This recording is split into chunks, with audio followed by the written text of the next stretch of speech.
So this is Dr. Gerard at Lakewoods Chiropractic in Forest Lake, Minnesota, and I want to talk today about a time and a place when exercise might not be the best thing or the most effective part. Now you're probably looking at me going, are you kidding me? When is exercise not really effective or not helpful or not beneficial? Well, first thing you have to understand is that if you don't have a plan in your exercise, you might be going down the wrong road. A lot of times I always try to tell someone, why do you really want to exercise? Is the goal to lose weight? Is the goal to get strong? Is the goal to get big and muscular?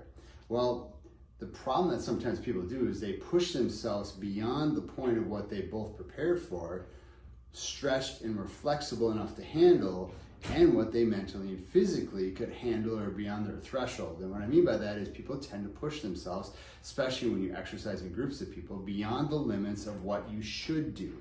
Now there's a time and a place to have intensive, aggressive exercise, but number one, you have to be trained up to that level, and B, if you're not, you take the risk or you have a risk of receiving or incurring an injury.